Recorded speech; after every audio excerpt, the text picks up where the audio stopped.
Hormuz జలసంధిని నిర్బంధించి America మీద, Israel మీద ఒత్తిడి తీసుకురావడానికి ప్రయత్నం చేసినటువంటి ఇరాన్ యొక్క ప్రయత్నం బాగా ఫెయిల్ అయిపోయింది. అక్కడ 16 మైన్ లేయర్స్కి చెందినటువంటి నౌకలైతే మోహరించింది.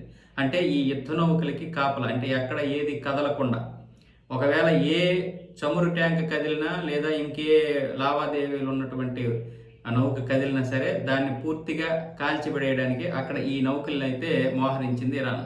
కానీ ఇప్పుడు వీటి మీదే అమెరికా దాడి చేసింది. ఎందుకు అంటే ఇప్పటికే హార్మోజ్ జలసంధి వల్ల తీవ్ర ఇబ్బందులకు గురవుతున్నాయి ప్రపంచ దేశాలు. దానివల్ల గల్ఫ్ దేశాల మీద ఎఫెక్ట్ పడుతుంది.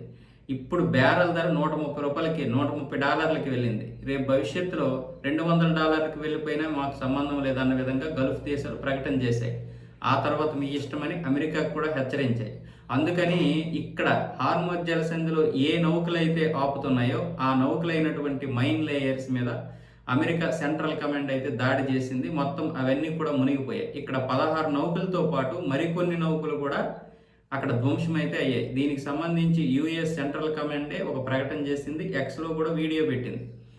సో బహుశా మరి ఇక ఈ వాడలు ఎలాగో పగిలిపోయి, బహుశా ఈ నౌకలు ఎలాగో మునిగిపోయాయి కాబట్టి ఇప్పుడు ఇక జలసంధి నుంచి కదిలే అవకాశాలు అయితే ఉన్నాయి ఇతర దేశాలకు చెందినటువంటి ఈ చమురు నౌకలు.